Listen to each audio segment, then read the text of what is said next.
orang semua bercakap. 2-3 hari ni orang semua bercakap. Isu kenaikan harga barang. Isu kenaikan harga barang. Dan sebenarnya isu kenaikan harga barang ni memang tiap-tiap kali lah menjelang perayaan, isu harga barang ni akan timbul. Tiap-tiap kali perayaan, tiap kali menjelang raya je, isu harga barang ni akan timbul. Ini memang daripada dulu lagi, daripada zaman mak kita, bapak kita lagi timbul isu ni. Cuma sedar ataupun tak sedar, yang ini aku ajak korang berfikir. Kau tak perlu percaya aku cakap, tapi aku ajak korang berfikir. Sedar ataupun tidak sedar, suatu Pakatan Harapan mentadbir negara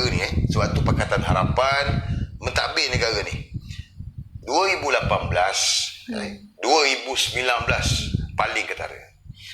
Kita tidak mendengar tentang soal kenaikan harga barang. Dan pada waktu itu aku ingat lagi, jentera-jentera media sosial Pakatan Harapan ni berkempen memainkan tentang kerajaan Pakatan Harapan yang berjaya mengawal harga barang. Aku rasa korang tak lupa, aku rasa korang boleh ingat balik, recall balik 2018, 2019, dan paling ketara 2019 lah. Harga barang tak naik.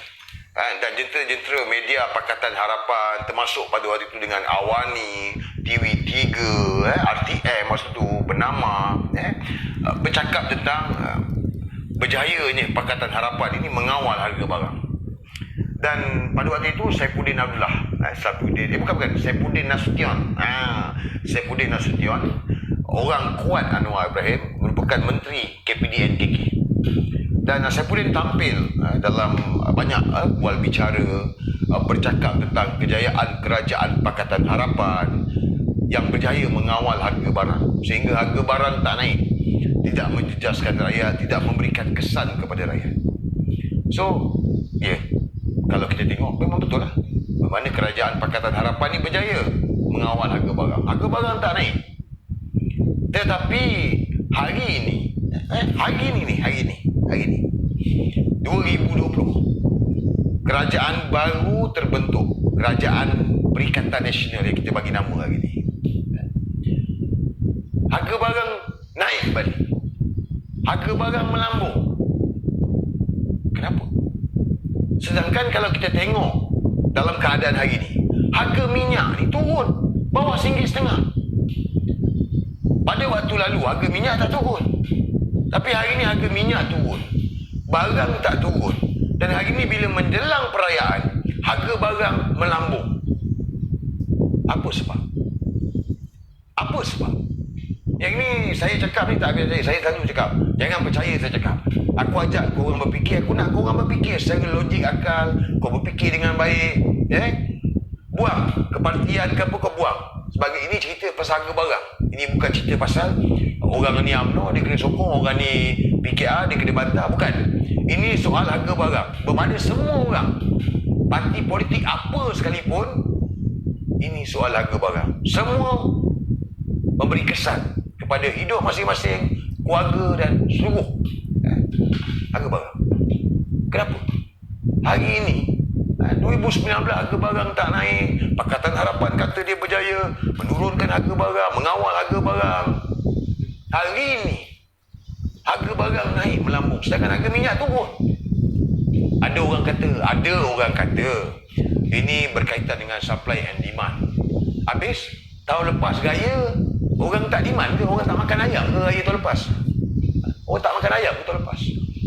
Kenapa tahun ini harga dia melambung? Sebab, guys, sedar ataupun tidak sedar, inilah sebenarnya yang menjadi masalah Kerajaan Barisan Nasional sewaktu BN menjadi kerajaan. Saya nak kongsikan dengan semua ni, sebab saya antara orang yang terlibat dalam peperangan dengan Pakatan Harapan.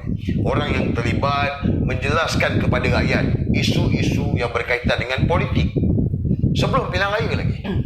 Saya pernah bercerita tentang isu kenaikan harga barang, yang mana kerajaan tidak boleh kawal puak-puak chauvinis ini yang memang sabotaj kerajaan. Dia sabotaj kerajaan. Mereka lah yang sabotaj kerajaan. Ini perkara yang berlaku bukan baru. Tapi dah lama dah. Suatu zaman kerajaan BN lagi, perkara ni berlaku. Cuma pada waktu Pakatan Harapan mentadbir, mereka puak-puak coba di sini tak mainkan harga barang. Sebab apa? Mereka membantu kerajaan Pakatan Harapan. Kenapa mereka membantu kerajaan Pakatan Harapan? Kerana kerajaan Pakatan Harapan didominasi oleh chauvinis DAP. Ini aku ajak korang fikir. Sebab 2017 harga barang melambung, 2018 tak melambung, 2019 tak melambung, 2020 harga melambung. Harga minyak sedangkan bawah RM1.5. Jadi ini permainan yang mana memang membebankan kerajaan, membebankan rakyat. Aku, cara mudahnya, aku melihat ini adalah satu kesilapan yang dilakukan oleh kerajaan. Kesilapan yang mana kesilapan ini sepatutnya diatasi daripada dulu lagi. Kesilapan ini yang patutnya diperbetulkan oleh kerajaan. Pada waktu BN dulu, kerajaan tidak memfokuskan tentang perkara ini. Mungkin ada perkara-perkara yang kerajaan dah buat tetapi tak mampu untuk menangani dia.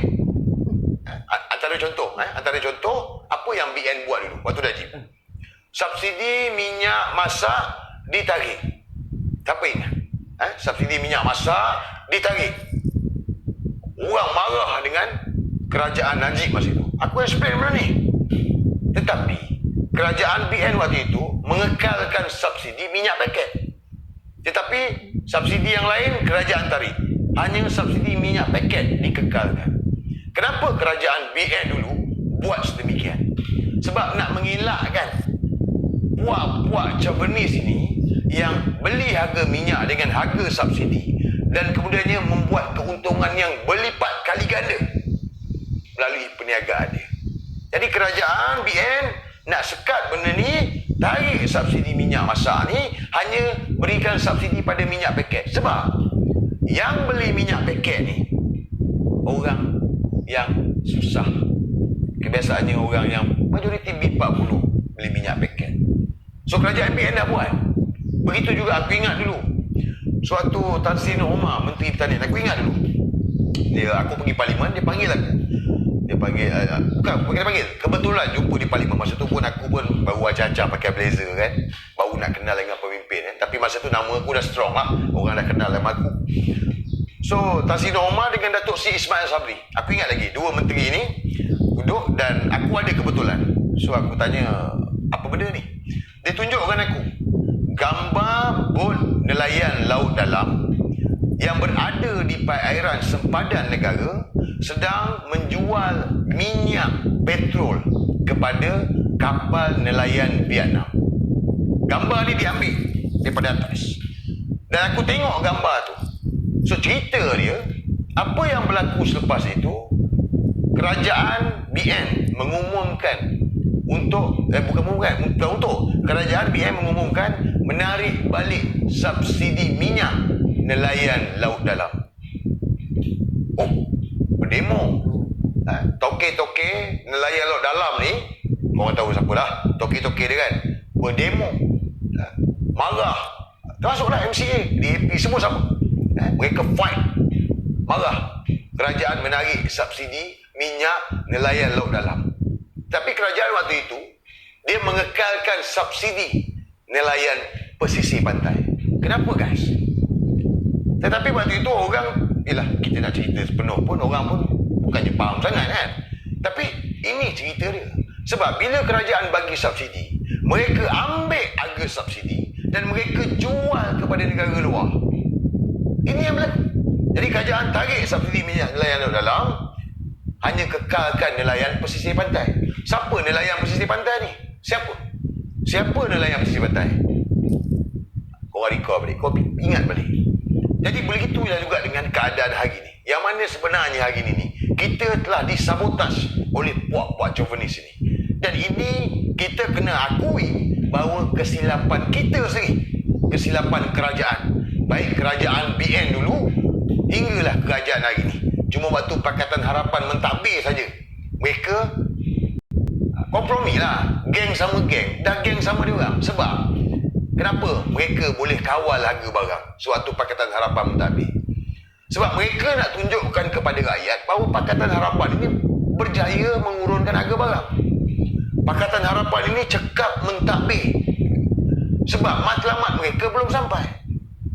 Macam aku selalu cakap, agenda mereka adalah PR15. Ini yang mereka nak.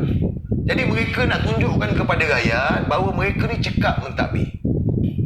Kan aku pernah cerita, banyak aset-aset telah dijual tapi duit pergi mana? Dan aku pernah cerita dengan korang, dia mengumpulkan duit-duit tersebut sebab bila Anwar jadi Perdana Menteri, Anwar akan buat macam-macam untuk rakyat syok, rakyat happy, dan PR15 mengundi Pakatan Harapan.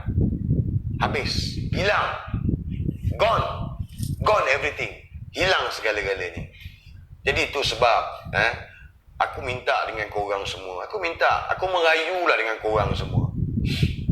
Betul, hari ni harga barang ada yang naik apa semua. Tapi kalau harga barang tu naik melampau, kalau korang perlu laporkan kepada KPDNKK, jalankan tanggungjawab. Korang laporkan ke KPDNKK. Jangan kau laporkan di Facebook macam-macam ni. Lapor kepada KPDNKK. Kita ada tanggungjawab kita. Kita sebagai rakyat Malaysia, kita sebagai pengguna, kita ada tanggungjawab kita. Dan aku minta dengan korang semua, inilah sabotaj yang dilakukan oleh puak-puak chauvinis ni. Sabotaj kepada kerajaan. Ini kita tak boleh lagi. Ini realiti dia. Tetapi kita juga nak ingatkan kerajaan. Nak ingatkan kerajaan supaya mengatasi masalah ini untuk tahun-tahun yang mendatang. Kita tak nak lagi perkara ini berlaku.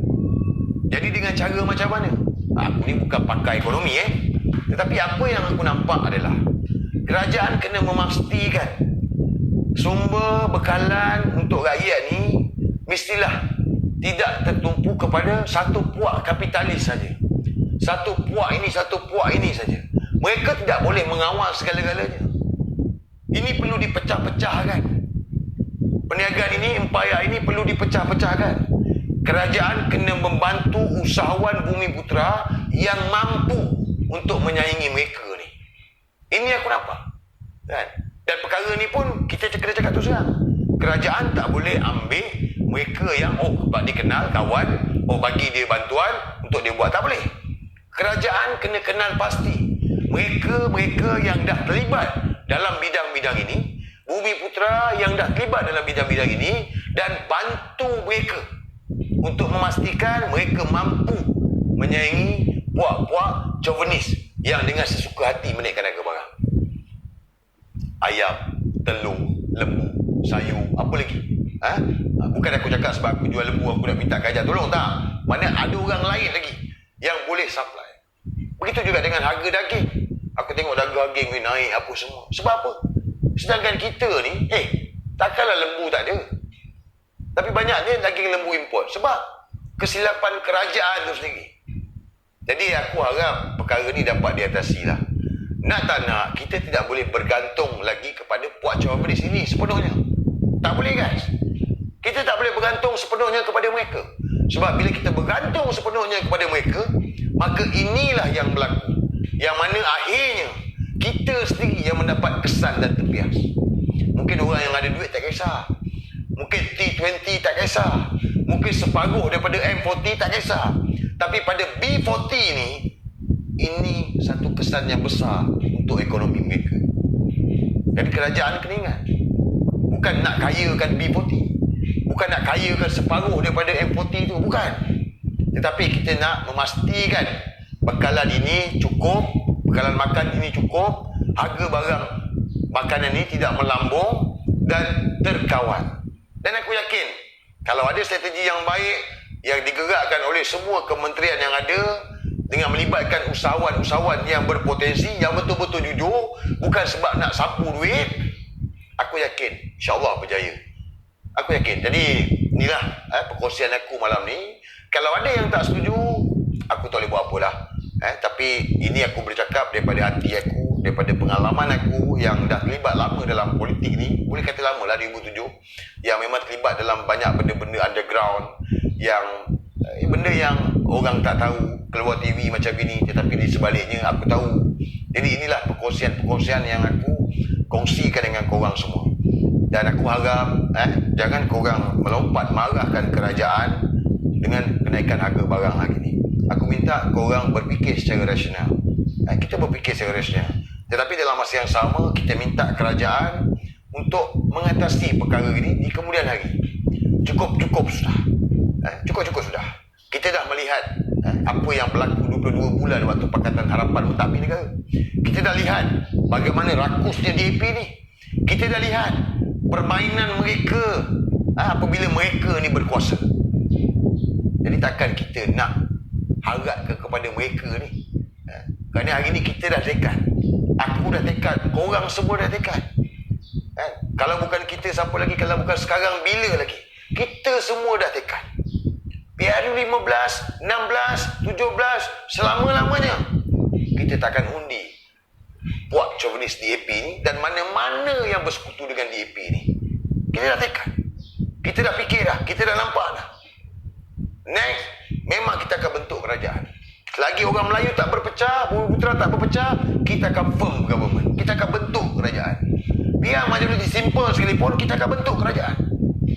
Kalau ada pengundi-pengundi Cina yang nak bersama dengan kita, kita alu-alukan. Kita ajar. Pengundi India, sama juga. Kalau mana yang masih lagi nak mengikut DAP, tak apa, ikut. Kita akan ajar DAP. Tapi kita ni jangan berpecah. Jadi bila kita jangan berpecah, kita dah fokus sampai PRU, bermakna kita mesti menguasai empayar ni. Kerajaan kena buat yang terbaik untuk masa depan food bank negara ni. Kita tak boleh harapkan pada chauvinis. Kerana inilah yang berlaku, akhirnya kita sendiri yang mendapat bala ni. Jadi guys, aku rasa setakat tu je perkongsian malam ni. Apa pun, terima kasih sudi tengok live saya. Dan jangan lupa sampaikan kepada yang lain. Jangan mengamuk satu pasal. Berfikir secara rasional dalam isu kenaikan harga barang. Dan jangan lupa, ni time PKP ni bukan semena-mena yang nak balik kampung. Dan jangan lupa, yang dah cukup umur, daftar sebagai pengundi. Tolak tepi kiri kanan, siap-siap tahun depan pilihan raya. Kau tak daftar sebagai pengundi, kau akan rugi pada PRU 15. Okey guys, Assalamualaikum.